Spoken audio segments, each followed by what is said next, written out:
الحمد للہ رب العالمین والعاقبۃ للمتقین والصلاۃ والسلام علی سید الانبیاء والمرسلین والصلاۃ والسلام علی آباء سید الانبیاء والمرسلین والصلاۃ والسلام علی امہات سید الانبیاء والمرسلین والصلاۃ والسلام علی اعمام سید الانبیاء والمرسلین لا سیما افضل البشر بعد الانبیاء بالقول الغالب خیر الناصرین سیدنا ابو طالب علیہ الصلاۃ والسلام وعلی آلہ واصحابہ واہل بیتہ وعطرتہ وعشیرتہ اجمعین اما بعد فاعوذ باللہ من الشیطان الرجیم بسم اللہ الرحمن الرحیم لقد کان لکم فی رسول اللہ اسوۃ حسنہ لمن کان یرجو اللہ والیوم الآخر وذکر اللہ کثیرا صدق اللہ مولانا العظیم وبلغنا رسولہ النبی العظیم رؤوف الرحیم ان اللہ وملائکتہ یصلون علی النبی یا ایھا الذین آمنوا صلوا علیہ وسلموا تسلیما اللہم صل علی محمد وعلی آل محمد کما صلیت علی ابراہیم وعلی آل ابراہیم انک حمید مجید اللہم بارک علی محمد وعلی آل محمد کما بارکت علی ابراہیم وعلی آل ابراہیم انک حمید مجید الصلاۃ والسلام علیک یا سیدی یا رسول اللہ وعلی آلک واصحابک یا سیدی یا حبیب اللہ الصلاۃ والسلام علیک یا سیدی یا رحمۃ للعالمین وعلی آلک واصحابک یا سیدی یا شفیع المذنبین صلاۃ و سلاما علیک یا رسول اللہ قلت حیلتی انت وسیلتی اغثنی یا حبیب اللہ یا رسول اللہ انظر حالنا یا حبیب اللہ اسمع قالنا اننا فی بحر ہم مغرق خذ یدینا سہل لنا اشکالنا۔ حمد و صلات کے بعد انتہائی واجب القدر سامعین و ناظرین، بحمد اللہ تعالی ہماری سلسلہ وار گفتگو اسوہ رسول کی تشکیل کے حوالے سے جاری اور ساری ہے۔ ہماری گفتگو میں ابتداً یہ بات ہم نے بیان کر دی تھی کہ اسوہ رسول محض اتفاقی حقیقت نہیں، نہ ہی حادثاتی حقیقت ہے، بلکہ اسوہ رسول کی تشکیل میں مشیت الہی کا خصوصی اہتمام موجود ہے، اور اس تسلسل میں رحمت عالم صلی اللہ علیہ وآلہ وسلم کائنات کے جس منظرنامے سے گزرے، اسی منظرنامے کے حوالے سے اس اسوے کی تشکیل اور تعمیر میں اللہ وحدہ لا شریک نے اپنی مشیت کے مطابق اہتمامات فرمائے ہیں اور اس کو مرتبہ کمال تک پہنچایا ہے۔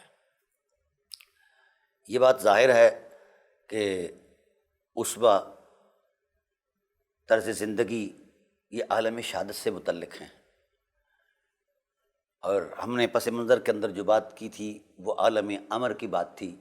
اس میں اسوہ تو محسوس پیکر میں نہیں تھا، لیکن یہ ضرور بات ہے کہ اس پیکر محسوس میں وہ کمالات جو مشیت الہی کے اہتمام کے ساتھ تسلسل پذیر تھے ذات رسول میں، وہ کمالات اسی تسلسل کا حصہ ہیں، اور وہ کمالات اسی تسلسل کی تکمیل میں ایک مبادی اصول ہیں کہ عالم امر میں بھی اگر حضور رہیں تو اللہ وحدہ لا شریک کی نگاہ عاطفت اور قدرت میں اور رحمت میں رہتے ہیں، اور وہاں تو چونکہ دوسری حقائق تھے ہی نہیں، صرف ذات خدا تھی اور ذات مصطفیٰ، تو کوئی خطرہ تو نہیں تھا، لیکن مشیت الہی کے خصوصی اہتمام نے یہ طے فرما دیا ہے اور یہ فکر دے دی ہے کہ بھائی ہمارے محبوب صلی اللہ علیہ وآلہ وسلم کی جو نبوت اور رسالت ہے یا اس کی حرمتیں ہیں، یہ محض اتفاقی نہیں، ہم نے بڑے پیار کے ساتھ، بڑی عظمت کے ساتھ اس کو اپنی شایان شان تشکیل دیا ہے، ترتیب دیا ہے اور اس کو وجود بخشا ہے، اور اس پر ہم نے اپنا دھیان رکھا ہے ابتدا سے انتہا تک۔ اللہ اکبر۔ اور قرآن پاک اس بات کی گواہی دے رہا ہے، فَإِنَّكَ بِأَعْيُنِنَا، میرے حبیب آپ ہمہ وقت ہر لحاظ سے ہر صورت میں ہماری نگاہوں کے سامنے رہے۔ الذی یراک حین تقوم، جب سے ہم نے آپ کو قیام اول بخشا، وجود اول بخشا، اس وقت سے لے کر جب تک آپ جس جس عظمت سے وابستہ رہیں گے حبیب، ہم اپنی عظمت کے ساتھ تیرے حسن لطافت کی حفاظت کریں گے اور ہماری نگاہوں کے سامنے رہو گے، اور ہماری محبتوں کا قبلہ بھی بن کر رہو گے، اور ہمارے اعتماد کی طاقت بھی بن کر رہو گے۔ تو میرے حبیب، ہم نے ان چیزوں کو اپنی الوہی انتظام انصرام کے ساتھ ترتیب بھی دیا ہے، اور اس کو مرتبہ کمال تک بھی پہنچائیں گے۔ یہ بات ایک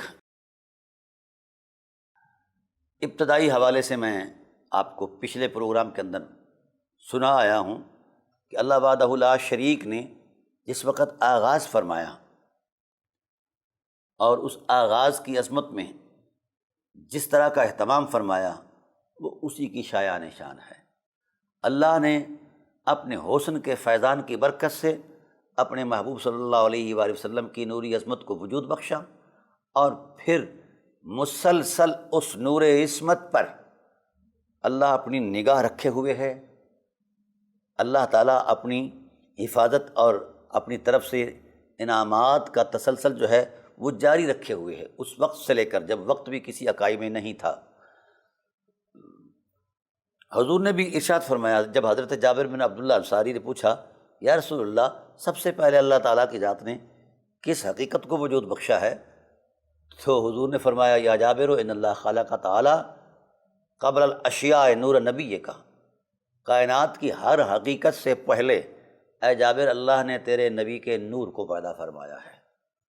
اور پھر ارشاد فرمایا، بڑا عجیب سا جملہ ہے، یا جابر خلق اللہ تعالی ثم خلق فیہ کل خیر۔ اللہ اکبر! یہ اسوہ رسالت کا وہ روحانی پس منظر ہے جس نے ایک مرتبہ کمال تک پہنچ کر کائنات کے باسیوں کو حقیقت آشنا کرنا تھا اور زندگی کی رونقوں کو بحال کرنا تھا اپنا طرز زندگی دے کر۔ تو وہ یہ ارشاد فرما رہے ہیں، ثم خلق اللہ فیہ کل خیر، جب اللہ نے مجھے وجود بخشا تو اللہ نے ساری بھلائیوں کو سمیٹ کر میرے وجود میں رکھا۔ اللہ اکبر! کائنات کے اندر جتنی خیر ہے، اب یہ نبوی جملہ ہے، میرا خیال نہیں، ویسے بھی اللہ تعالیٰ کی ذات نے مجھے یہ توفیق بخشی ہوئی ہے کہ میں دین کی بنیاد پر اپنے خیال کو ناجائز سمجھتا ہوں، کیونکہ میرے خیال میں 100 خامیاں اور کمیاں ہیں، لیکن اللہ کے کلام میں ایسی کوئی کمی نہیں، میرے مصطفیٰ کے کلام میں ایسی کوئی کمی نہیں ہے، کیونکہ یہ وما ینطق عن الہوا کی زبان سے بولا جا رہا ہے۔ اللہ وحدہ لا شریک کے محبوب صلی اللہ علیہ وسلم ارشاد فرماتے ہیں، جب مجھے اللہ نے وجود بخشا اس نوری عصمت میں، تو پھر فرمایا ثم خلق فیہ کل خیر، اس میں ساری بھلائی اور خیر کو پیدا فرما دیا۔ گویا یہ لفظ کل کا جو اطلاق ہے یہ ایک خاص منظر نامے اور خاص حقیقت کی نشاندہی کر رہا ہے۔ کائنات کے اندر ازل سے لے کر ابد تک اس پوری جو حقیقتیں ہیں، ان حقیقتوں کے منظر نامے کے اندر جہاں تک کسی خیر کا وجود ہے، اس کا اصل منبع میرے مصطفیٰ صلی اللہ علیہ وآلہ وسلم ہے اور آپ کا نور عصمت ہے۔ حیرت اس بات پر ہے کہ آج ہم الجھے ہوئے ہیں خیالات میں، مذہبی تصورات میں، مسلکی برقعوں کے اندر ہم نے اپنے آپ کو پیش کیا ہوا ہے، اور اسی حقیقت پر بحث کر رہے ہیں جو ساری حقیقتوں کی بنیادی حقیقت اور مبدا ہے۔ مبدا خیر کا نام مصطفیٰ ہے۔ کائنات کے اندر جہاں کہیں کسی خیر کا کوئی امکان، تصور، وجود، احساس موجود ہے، ہر خیر جو ہے وہ وجود مصطفیٰ سے تشکیل پذیر ہوئی، تعمیر پذیر ہوئی، ترتیب پذیر ہوئی۔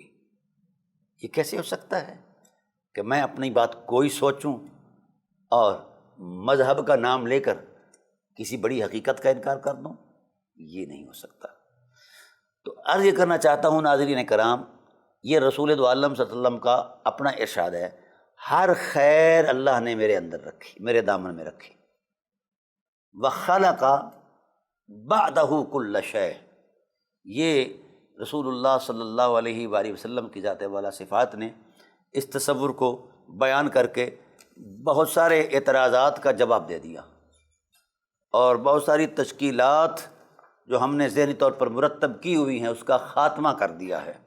میں اس طرف نہیں جانا چاہتا، میرا وہ عنوان نہیں ہے، کیونکہ مجھے تو رسول اللہ صلی اللہ علیہ وآلہ وسلم کے حسن عصمت سے فرصت ہی نہیں ملتی کہ میں کسی اور طرف جاؤں یا سوچوں، یا الحمدللہ میرے گفتگو کے عنوانات میں آپ کو پوری کائنات میں جہاں کہیں میں جاتا ہوں یا حسن رسالت کی بات ہوتی ہے، یا اہل بیت نبوت کی تکریم کی بات ہوتی ہے، یا حضور صلی اللہ علیہ وسلم کے گھرانے کی بات ہوتی ہے، اور یا سیدنا ابو طالب علیہ السلام کی بات ہوتی ہے، یا حضور کے والدین کریمین صلوات اللہ تعالیٰ علیہما کی بات ہوتی ہے، اس کے علاوہ تو میرے پاس فرصت ہی نہیں کہ میں کسی اور عنوان کو چھیڑوں۔ بہت ساری کائنات کے اہل علم ہیں جو عنوانات نبھا رہے ہیں، اللہ تعالیٰ انہیں خیر و برکت دے، تو میں اس طرف نشاندہی کر رہا ہوں جس سے پہلے کسی حقیقت کا کوئی وجود نہیں ہے۔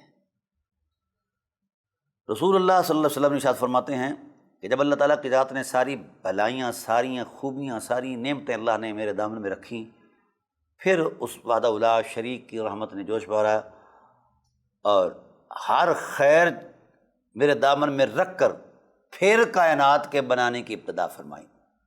وَبَعْدَهُ كُلَّ شَيْءٍ، اس کے بعد ہر چیز کو پیدا فرمایا، اور پیدا فرما کے وحین خلقہ اقامہ قدامہ من مقام القرب، اللہ نے مجھے اپنی قربتوں میں رکھا۔ یہ پچھلے پروگرام کے اندر میں پیش کرایا ہوں، لیکن چونکہ ایک تسلسل کے ساتھ ہم نے جانا ہے، وہ چند لفظ پچھلے بول کر پھر آگے کی نشاندہی ہم کریں گے تاکہ ربط قائم رہے۔ رسول اللہ صلی اللہ علیہ وسلم نے ارشاد فرمایا، پھر اللہ نے اپنی قربتوں کے سامنے مجھے رکھا، اتنا قریب تھا کہ مزید قربت کا تصور ہی ممکن نہیں تھا۔ کتنا رکھا؟ سال ہا سال، سال ہا سال، کئی سال تک، کئی ہزار سال تک اللہ نے مجھے قربتوں میں رکھا۔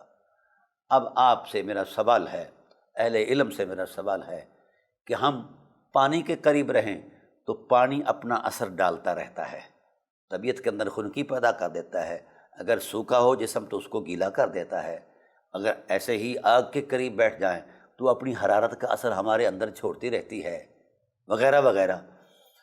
تو یہ جو چیزیں مخلوقات ہیں، عناصر ہیں، ان کے اندر تو ہم مؤثرات مانتے ہیں، لیکن حسن الوہیت کے مؤثرات پر ہم کیوں غور و خوض کرنا شروع کر دیتے ہیں؟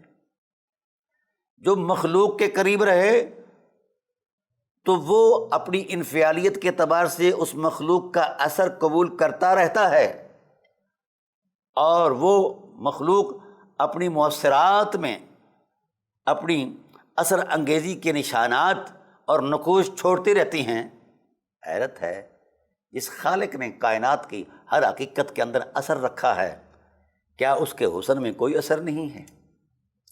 کیا اس کی خلوتوں اور جلوتوں کے ماحول کے اندر کوئی برکات نہیں ہیں؟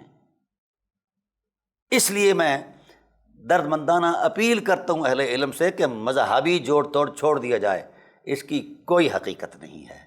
ہر حقیقت کی ابتدا بھی میرے محمد کریم ہیں، اور ہر حقیقت کی انتہا بھی مصطفیٰ صلی اللہ علیہ وآلہ وسلم ہے۔ تو آپ پوری مخلوق کو، امت کو حضور کی ذات سے وابستہ کریں، مذہب سے وابستہ نہ کریں۔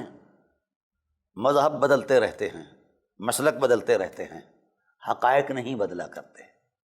اس لیے امت سے عرض کرتا ہوں، اہل علم سے عرض کرتا ہوں، پوری مخلوق خدا سے عرض کرتا ہوں کہ خدائے ذوالجلال نے ابتدا کسی اور شے سے کیوں نہیں کی؟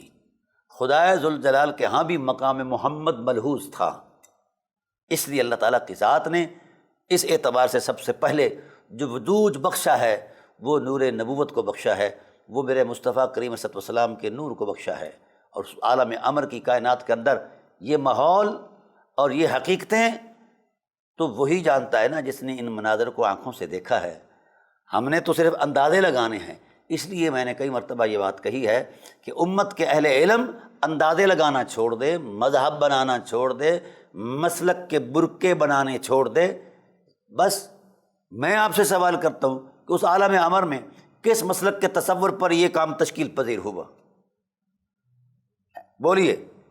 اگر کسی صاحب علم میں کوئی علمی دمخم ہے تو بھائی وہ سامنے آ کر بولے کہ اس وقت جب ابتدا ہوئی حرمتوں کی، عظمتوں کی، عصمتوں کی، کمالات کی، شرف اور مجد کی، تو اس وقت کون سا مسلک خدائے ذوالجلال کے ہاں مرغوب تھا، محبوب تھا، یا مقصود تھا، یا سامنے تھا؟ کچھ نہیں تھا۔ ہم اس عظمت کی طرف جانا چاہتے ہیں جس عظمت کا مشیت الہی نے طے کیا ہے۔ اس لیے میں اپنے سامعین سے عرض کرتا ہوں کہ مسلکوں کے خول سے نکل آئیے، یہ دھوکے کے برقعے ہیں، یہ ڈرامائی فراڈ ہیں، ان کی کوئی حقیقت نہیں۔ حقیقت وہی ہے جو میرے مصطفیٰ نے بیان فرمائی ہے، جو میرے خدا نے بیان فرمائی۔ اب کس مسلک کے تصور میں یہ اسوہ رسالت کی تشکیل ہوئی؟ اہل علم کائنات بھر کے، شرق اور غرب کے اہل علم اس بات پر مجھے نشاندہی کر دیں اور دلیل کے ساتھ کر دیں۔ تو جب وہاں کوئی حقیقت ایسی نہیں اور وہاں صرف کیا ارشاد فرمایا، ثم خلق فیہ کل خیر، پھر ہر خیر وجود محمد میں رکھی، ذات مصطفیٰ میں رکھی۔ اب اتنی بڑی خیر کے خزانے سے ہم ہٹ کر مولوی صاحب کے پیچھے وہ بات کہہ سن اور یقین کر رہے ہیں جس کا حقیقت سے کوئی تعلق نہیں ہے، نہ مزاج نبوت سے تعلق ہے، نہ مشیت الہی سے تعلق ہے۔ تو وجود نبوت میں خیر ہے، شر نہیں۔ جس مسلک میں، جس مذہب میں شر کا تصور موجود ہے وہ دین نہیں ہے، وہ اسلام نہیں ہے۔ جہاں صرف خیر ہے، صرف خیر ہے، وہاں وہی دین ہے، وہی حقیقت ہے، اس کی بنا ہے۔ عرض یہ کرنا چاہتا ہوں کہ اللہ تعالیٰ کی ذات نے اپنے محبوب صلی اللہ علیہ وآلہ وسلم کو کئی ہزار سال تک اپنے سامنے رکھا قربت میں، اور ایک لمحہ کے لیے قرب حق مل جائے تو رونق زندگی اپنی معراج پر جا پہنچتی ہے۔ ایک لمحہ کے لیے قرب خداوندی کی نعمت میسر آ جائے تو نجات اور بخشش کی ضمانت میسر آ جاتی ہے، ہم سمجھتے ہیں، یقین کر لیتے ہیں۔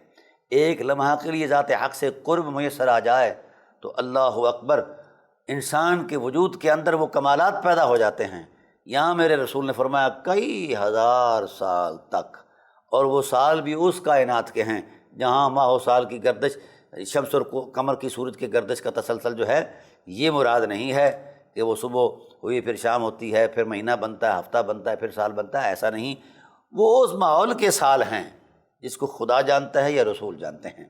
تاہم یہ الگ بات ہے کہ ہم اپنے جائزے میں بطور تمثیل یہ باتیں بات کر جائیں، پھر بھی کتنا بڑا شرف ہے میرے مصطفیٰ کا۔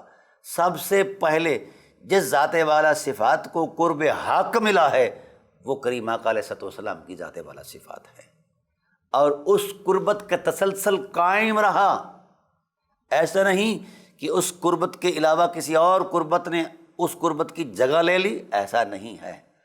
ہر قربت جو ہے، جس کو بھی جو کچھ ملا ہے، میرے مصطفیٰ کریم علیہ السلام کے قرب کی برکت سے ملا ہے۔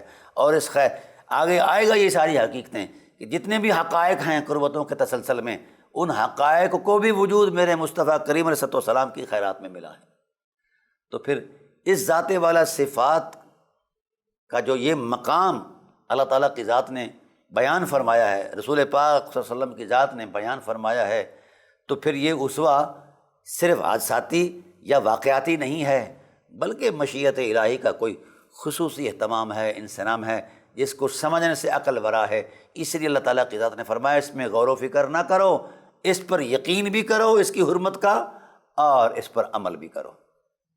ساری کائنات پڑی ہوئی ہے غور و فکر کرنے کے لیے، کریں غور۔ آسمان کی خلاؤں میں کریں، زمین کی تہوں میں کریں، سمندروں کی تہوں میں جا کر اتر کر کریں، تحت الثری میں چلا جائیں، کریں۔ اللہ نے دعوت فکر دی ہے، لیکن جب مرتبہ محمد صلی اللہ علیہ وسلم آیا ہے تو پھر غور کر سکتا ہی کوئی نہیں ہے۔ یہاں صرف یقین ہے، یقین ہے، یقین ہے۔ جب سے امت نے غور کرنا شروع کر دیا ہے، تب سے یہ فرقے بنے، یہ مسلکی دکانداریاں بنیں، یہ ٹریڈ کمپنیاں بنیں۔ جب سادہ یقین تھا اس وقت کوئی مذہب مسلک مشرب نہیں تھا۔ یہ کیا مذہب کی عظمت ہے کہ شب معراج سے حضور معراج سے واپس تشریف لاتے ہیں، حرم کعبہ میں بیان کرتے ہیں، اور کفار مکہ آپ کے یار غار حضرت ابوبکر صدیق کے گھر جا کر کہتے ہیں کہ ایک انہونی ہو گئی ہے، وہ یہ کہ کوئی شخص یہ کہے کہ میں رات کے تھوڑے سے حصے میں مسجد اقصیٰ گیا، مسجد اقصیٰ سے پھر میں آسمانوں کی سیر کی، پھر اوپر گیا، وغیرہ وغیرہ۔ تو یہ حد امکان میں ہے، یہ قابل قبول ہے اور یہ بات مقبول ہے۔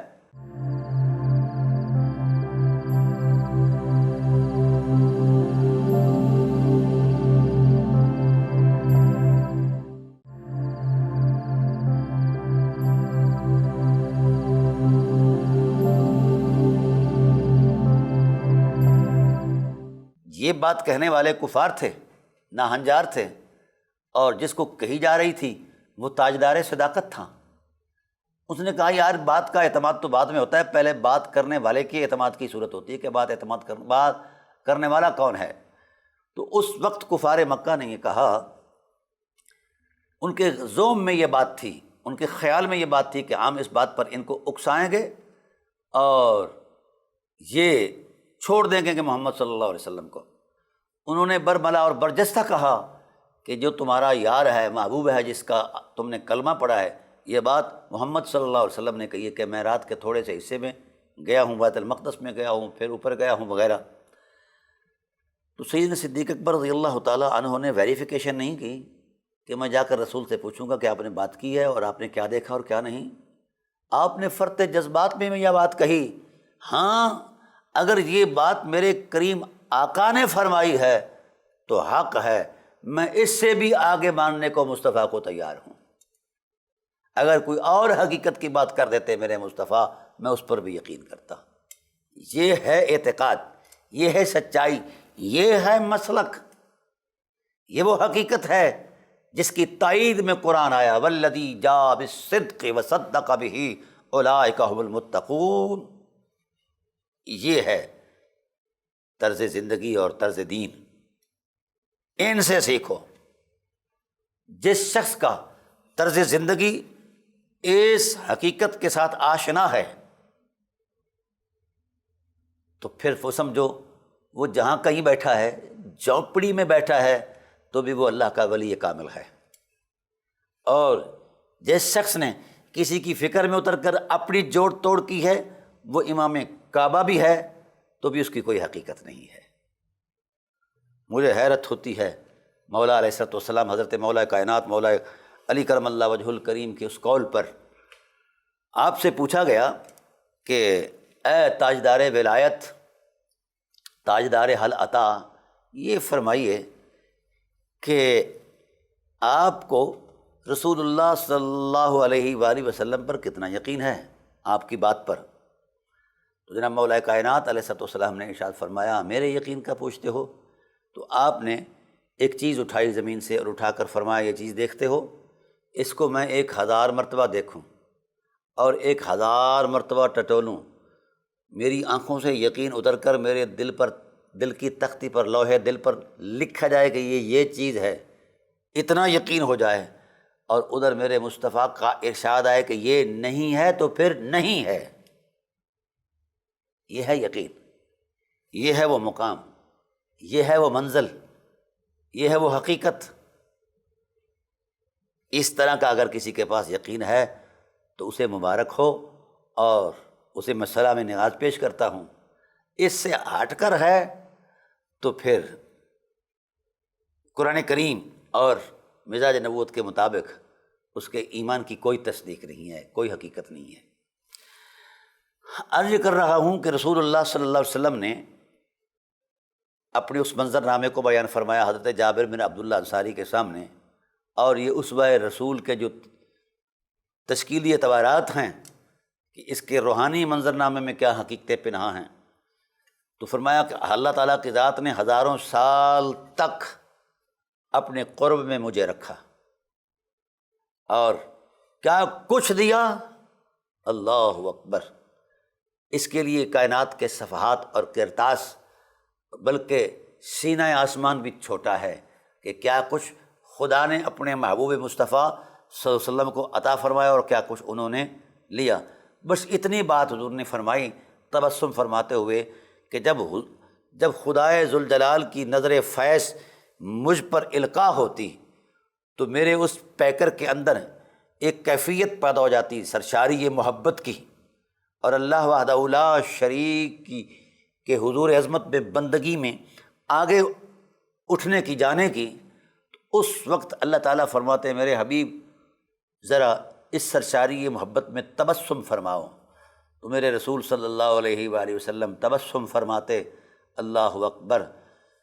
تو حضور نے فرمایا کہ جس وقت میں تبسم فرمایا تو میرے تبسم کی خیرات میں اللہ نے اپنے عرش کو وجود بخشا، کرسی کو وجود بخشا، اور حاملین عرش فرشتوں کو وجود بخشا، اللہ اکبر۔ جس کے تبسم کی خیرات میں انوار و تجلیات کے ماحول کو وجود ملے، جب وہ حرمت معاب حقیقت پیکر رسالت کے اندر عالم شہادت میں آئے تو اس وقت پیکر رسالت کے تقدس کا کیا عالم ہو سکتا ہے۔ کائنات کے لکھاریوں، کائنات کے پڑھنے والوں، ذرا اس کیفیت میں اتر کر، ان حالات میں اتر کر اس مقام کا جائزہ لو تو تمہاری کلمیں لڑکھڑا جائیں گی۔ اے صورت گرے نقاش چیں، صورت یارم ببیں، صورت یارم چنی کے ترک نقشہ گری کنی۔ ناظرین کرام، پھر حضور سید عالم صلی اللہ علیہ وسلم نے ارشاد فرمایا ثم وأقامہ مقام قدامہ فی مقام الحب، پہلے مقام قرب میں رہے جو مقام حب سے بھی پہلا مقام ہے، پھر مقام حب میں آئے، اللہ اکبر، اللہ اکبر۔ ناظرین کرام، یقین کیجیے میرے پاس الفاظ نہیں، نہ سوچ اور شعور کی اتنی پرواز ہے کہ میں وہ نقشہ کشی کر پاؤں یا منظر کشی کر پاؤں کہ اس مقام کی لطافت اور خدائے ذوالجلال کے معاملات اپنے محبوب صلی اللہ علیہ وآلہ وسلم کی ذات کے ساتھ کیا تھے۔ لیکن اس سارے تسلسل میں جو خاص بات تھی، اللہ تعالیٰ یہ فرماتا رہا فَإِنَّكَ بِأَعْيُنِنَا فَإِنَّكَ بِأَعْيُنِنَا، محبوب جس مقام میں بھی ہو ہماری نگاہیں آپ کو تک رہی ہیں، آپ ہماری نگاہوں میں بستے ہیں، ہماری نظروں میں بستے ہیں، ہمارے من میں بستے ہیں۔ اللہ اکبر، یہ کیسا فیضان نور ہے۔ اللہ تعالیٰ کی ذات نے فرمایا، پھر اللہ تعالیٰ کی ذات نے اس تبسم کو 4 جہات میں تقسیم کیا ہے۔ ایک جہت تبسم سے حاملین عرش اور خزنۃ الکرسی اور اپنا عرش پیدا فرمایا، ایک تبسم کی جہت سے اللہ تعالیٰ کی ذات نے دوسری نعمتیں پیدا فرمائیں۔ پھر جس وقت وہ چوتھا حصہ تھا، وہ چوتھے تبسم کا چوتھا احساس تھا، ثم وأقام القسم الرابع فی مقام الحب، پھر اللہ تعالیٰ کی ذات نے مجھے مقام حب میں رکھا، کتنا؟ ہزاروں سال۔ اب میں ایک سوال کرنا چاہتا ہوں پوری امت کے اہل علم سے، جس ذات والا صفات کو اس مقام میں رکھا گیا جسے مقام حب کہتے ہیں، اس مقام میں رکھا گیا جسے مقام قرب کہتے ہیں، تو ذرا بولیے تو صحیح، کوئی ہے جو اس مقام کا جائزہ لے سکے، احاطہ کر پائے، یا مقام حب کے تعینات کا تصور قائم کر سکے؟ جب ہم رسول اللہ صلی اللہ علیہ وسلم کی نشست گاہوں کا جائزہ نہیں لے سکتے تو ذات رسول کا جائزہ کیسے لے پائیں گے؟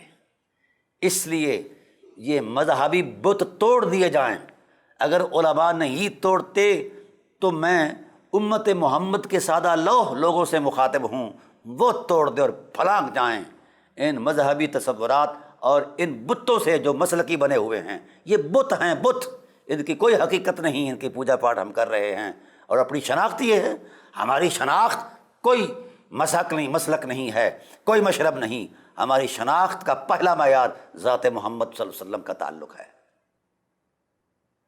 حیرت ہے، خاص کر بر صغیر کے ماحول کے اندر تو اب ایسا ایک طوفان آیا ہوا ہے کہ جگہ جگہ یہ دکانداریاں کھل گئی ہیں۔ اللہ کی مسجدیں اس آلودگی سے پاک نہیں ہیں، مدارس اس آلودگی سے پاک نہیں۔ اب تو یہ چلتی چلتی آلودگی گھروں میں آ گئی ہے۔ ایک گھر ہے، اس میں 5 افراد ہیں، ہر ایک کے مسلک کا اپنا تصور ہے۔ اب اگر ان سے دین کے بابت پوچھا جائے تو دین کسی کو بھی نہیں آتا، یہ حیرت والی بات ہے۔ کسی حقیقت کے بارے میں پوچھا جائے تو کسی کو بھی نہیں آتا۔ وہ مسلک کے برقعے کی جوڑ توڑ میں رہتا ہے کہ میرا مسلک یہ ہے۔ بھئی تیرے مسلک میں ہے کیا؟ اس کی شناخت کیا ہے؟ اب 100-150 سال سے جب سے یہ مصیبت وبا پھیلی ہے، میں اس وبا کو کرونا سے بھی بدتر وبا کہتا ہوں۔ یہ مہلک وبا ہے، امت کی ہلاکت کی وبا ہے۔ اس لیے امت سے گزارش کرتا ہوں کہ آپ ملاؤں کے تصور دین سے یکسر بغاوت کر دیں اور ذات محمد سے وابستہ ہو جائیں، ذات مصطفیٰ سے وابستہ ہو جائیں، کیونکہ ذات مصطفیٰ صرف رسول نہیں، میرے اللہ کا اعتماد ہیں، میرے رب وحدہ لا شریک کی اہتمام کی خصوصی عظمت ہیں۔ رسول اللہ صلی اللہ علیہ وآلہ وسلم نے ارشاد فرمایا، جب ہزاروں سال تک مجھے وہاں رکھا گیا تو پھر اللہ وحدہ لا شریک کی نگاہ عاطفت نے میرے اس پیکر عظمت کے اندر ایک ایسی کیفیت پیدا کر دی کہ میں تبسم کو نہ ہوا تو ذات وحدہ لا شریک صلی اللہ علیہ وآلہ وسلم نے میرے اس تبسم کی خیرات میں اللہ وحدہ لا شریک نے فخلق اللہ القلم من قسم واللوح من قسم والجنت من قسم۔ اللہ وحدہ لا شریک کی ذات نے اس میرے عصمت مآب اور حرمت مآب وجود سے اور تبسم کی خیرات سے لوح کو پیدا فرمایا، قلم کو پیدا فرمایا اور جنت کو پیدا فرمایا۔ اور جس ذات والا صفات کے فیض و برکات سے ساری کائنات کی ساری عظیم حقیقتوں کو وجود مل رہا ہے، ان چیزوں کو ہم ترازو کر دیں، اس ذات کو ترازو کر رہے ہیں کہ محمد صلی اللہ علیہ وسلم نعوذ باللہ ایسے ہیں اور ایسے نہیں ہیں۔ اس لیے ملا اعظم کا تراشا ہوا تصور دین جھوٹا ہے، اور میرے رسول کا دیا ہوا دین کا وہ معیار سچا ہے، اور اللہ کا دیا ہوا معیار سچا ہے۔ پھر فرمایا کہ میرے اس تبسم کے چوتھے احساس کو، میری ذات کو پھر وہاں سے خرام ناز کا حکم دیا گیا۔ ثم اقام القسم الرابع فی مقام الخوف، پھر اللہ وحدہ لا شریک کی ذات نے مجھے مقام خوف میں رکھا۔ یہ بھی بہت بڑا مقام ہے۔ خوف سے مراد ایسا نہیں ہے کہ اللہ تعالیٰ ڈرانا چاہتا تھا، نہیں، یہ چاہتا تھا کہ میرے حبیب جو میرے حسن عصمت کے، جو میرے حسن کی لطافتیں ہیں، شرافتیں ہیں، حسن صمدیت کے جلووں کا ایک تقدس ہے، محبوب اس سے ہٹ کر کسی کی نظر کہیں اور طرف جائے، حقیقت الحقائق کی عظمت کو چھوڑ کر کہیں اور کسی اور کی کوئی بندگی کرے تو اس کا مطلب یہ ہوا کہ وہ میری ناراضگی مول لے رہا ہے۔ تو اللہ کی ناراضگی کا نام خوف ہے۔ اللہ ایسی محیب حقیقت نہیں ہے کہ جس طرح ہم عام چیزوں سے، دیو مالائی باتوں سے خوف زدہ ہو جاتے ہیں، ایسی نہیں ہے۔ اللہ جمیل ویحب الجمال، اللہ کی ذات کی حقیقت کیا ہے؟ وہ حسن ہے اور کسی حسین سے پیار کرتا ہے۔ یہ اللہ وحدہ لا شریک کی شناخت جناب رسالت پناہ عالم صلی اللہ علیہ وسلم نے صحیح مسلم میں بیان فرمائی۔ تو عرض یہ کرنا چاہتا ہوں کہ یہاں بھی ہزاروں سال تک یہ اسوہ تشکیل ہوتا رہا۔ ابتدا کہاں سے ہوئی؟ قرب سے۔ پھر دوسری منزل کیا ہے؟ حب ہے۔ اب تیسری منزل کیا ہے؟ یہ مقام خوف ہے۔ اس کے اندر بھی میرے رسول صلی اللہ علیہ وسلم نے تبسم فرمایا، اور اس تبسم کی خیرات سے کیا پیدا فرمایا گیا؟ فخلق الملائکۃ من جزء والشمس من جزء والقمر والکواکب من جزء۔ یہ نور کے منابع، یہ رسول اللہ کے تبسم کی خیرات میں وجود میں آئے۔ اللہ اکبر! ملائکہ حضور کے تبسم کی خیرات میں وجود پذیر ہوئے۔ شمس اور قمر اور ستارے، یہ رسول اللہ کے حسن کی خیرات کا، تبسم کی خیرات ہے۔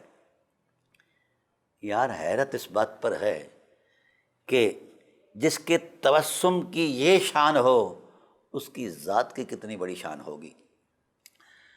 پھر ارشاد فرمایا، پھر مجھے حکم دیا گیا، میں اس مقام خوف سے چلا، مقام ثم و اقام القسم الرابع فی مقام الرجا، پھر میں رجا یعنی امید کی حرمت میں اترا، مقام امید میں، اور یہاں بھی ہزاروں سال رہا، ہزاروں سال۔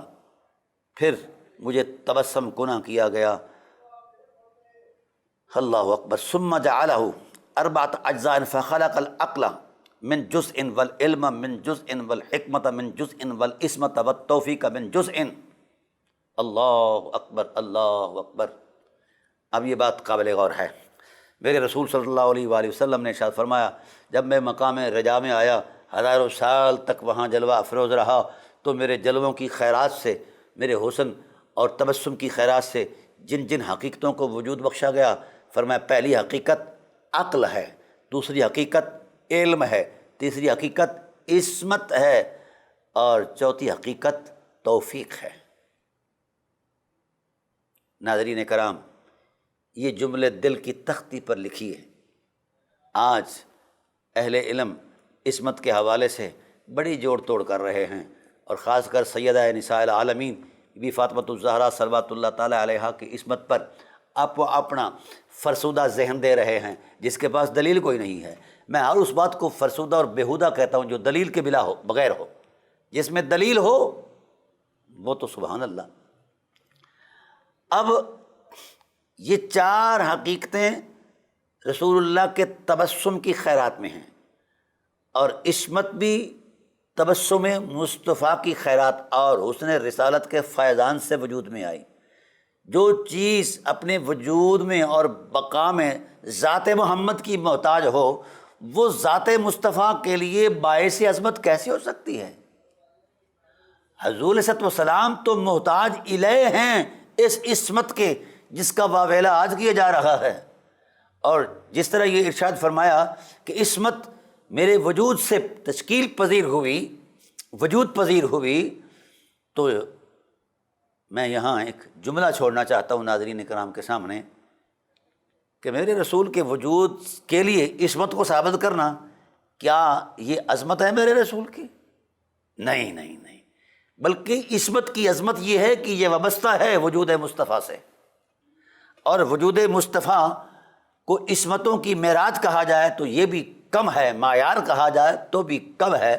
اور آج پوری کائنات کے اہل علم مانتے ہیں کہ نبی معصوم ہیں، سارے انبیاء علیہ السلام معصوم ہیں، اور میرے نبی صلی اللہ علیہ وسلم کی عصمت تو ہر عصمت کی معراج ہے۔ اب اس بات پر ایک جملہ عرض کرنا چاہتا ہوں، وجود نبوت سارا عصمت مآب ہے، اور میرے رسول نے فرمایا فاطمہ تو بضعۃ منی، فاطمہ وجود نبوت کا جگر ہے، حصہ ہے۔ حیرت اس بات پر ہے کہ آج کائنات بھر کے اہل علم سارے وجود میں تو عصمت مان رہے ہیں، لیکن جو وجود کا مرکزی حصہ ہے، بضع رسول ہے، اس کی عصمت ماننے میں لیت و لال کر رہے ہیں، اور اپنے وضعی استقرائی بیہودہ قاعدوں کی روشنی میں کر رہے ہیں۔ دلیل نہیں کسی کے پاس۔ بحمد اللہ تعالیٰ فقیر کی کتاب آ رہی ہے، عصمت فاطمۃ الزہرا اور قرآن عظیم۔ آپ کو بے شمار آیتوں کے اندر بی بی صاحبہ صلوات اللہ تعالیٰ علیہ کی عصمت کے جلوے نظر آئیں گے۔ عصمت فاطمۃ الزہرا کے وجود کے لیے باعث عظمت نہیں، بلکہ عصمت میں وہ عصمت کے لیے معیار ہیں، اور میں عصمت کو تک رہا ہوں۔ وہ دہلیز فاطمہ پر یوں ہاتھ باندھ کر کھڑی ہو کر یہ بھیک مانگ رہی ہے کہ میرے وجود کی بقا کے لیے مجھے قبول فرمایا جائے۔ یہ عصمت کی حقیقت ہے۔ یہ بولا جا رہا ہے کہ جناب والا وہ عصمت ان کی نہیں مانتے۔ بھائی نہ مانو، آپ جیسے لوگوں نے تو رسالت کا بھی انکار کیا ہوا ہے۔ عصمت تو چھوٹی سی بات ہے، یہ کون سی بات ہے؟ بہت سارے ایسے لوگ ہیں ابتدائے زمانہ نبوت کے اندر بھی تھے جنہوں نے رسول کو نہیں مانا، تو کیا خیال ہے رسالت پس منظر میں چلی گئی؟ کسی کا ماننا نہ ماننا معیار نہیں ہے، معیار اللہ کی طرف سے طے شدہ وہ حقائق ہیں اور وہ عظمتیں ہیں جو اس کے ہاں موجود اور مسلم ہیں۔ کوئی مانے گا تو عظمت یقین کے نور سے بہرہ ہوگا، نہیں مانے گا تو ابو جہل کے کھاتے میں چلا جائے گا۔ ایسی سیدھی سی بات ہے بھائی، دو حقیقتیں تھی نا، رسول کی عظمت کو ماننا ہے، دوسری حقیقت تھی کہ رسول کی عظمت جو بھی ہے نہیں ماننا۔ نہ ماننے والا ابو جہل بنا دیا گیا اور ماننے والا صدیق اکبر بنا دیا گیا رضی اللہ تعالی عنہ و ارضاہ۔ بس اتنا سا ایک سادہ سا فلسفہ ہے۔ اس وقت بھی وہی چیزیں موجود ہیں، ماننے والے بھی موجود ہیں، نہ ماننے والے بھی موجود ہیں۔ تو نہ ماننے والوں کا امام ابو جہل ہے اور ماننے والوں کا امام علی المرتضیٰ ہے، مشکل کشا ہے۔ ماننے والوں کا امام صدیق اکبر ہے، فاروق اعظم ہے، حضرت عمار بن یاسر ہے، یہ ماننے والوں کے امام ہیں۔ تو ہم نے ماننے والوں کے پیچھے جانا ہے، نہ ماننے والوں کے پیچھے نہیں جانا۔ تو عقل، علم اور حکمت اور عصمت اور توفیق یہ میرے رسول صلی اللہ علیہ وآلہ وسلم کے تبسم کی خیرات میں ہیں۔ اسوہ حسنہ جو ہے، زندگی کی پاکیزگیاں جو ہیں، یہ کیسے میسر آ سکتی ہیں، کیسے میسر آئیں؟ تو آئیے، یہ روشنی موجود ہے۔ ناظرین کرام، پاکیزگیاں اور حکمتیں، شعور کی معراجیں، عظمتیں، یہ ابتدا سے ہی وجود نبوت کی خیرات سے عمل پذیر ہوئی ہیں۔ تو اس کا سرچشمہ ذات محمد صلی اللہ علیہ وآلہ وسلم ہے۔ وہ یار، کائنات کی ساری حقیقتیں جس پیکرے عصمت سے تشکیل پذیر ہوں، وجود پذیر ہوں، اس کو بھی ترازو کیا جا سکتا ہے۔ انشاءاللہ میں بقیہ گفتگو اگلے اس نشست میں کروں گا۔ صرف اتنی بات ذہن میں رکھیں کہ رسول اللہ صلی اللہ علیہ وآلہ وسلم کا جو اسوہ ہے، جس کا ہم نے ٹائٹل کے طور پر عنوان بنایا ہے، وہ محض اتفاقی نہیں، حادثاتی نہیں، ایک ایسی واقعاتی حقیقت ہے، ایک ایسی روشنی ہے جس پر خدائے ذوالجلال نے اپنی الوہی عظمتوں کے ساتھ درود پڑھنا شروع کیا ہوا ہے اور پڑھ رہا ہے، تسلسل کے ساتھ پڑھتا رہے گا۔ اللہ تعالیٰ ہمیں اسوہ رسول کی عظمت کو سمجھنے کی توفیق نصیب فرمائے۔ وما علینا الا البلاغ المبین۔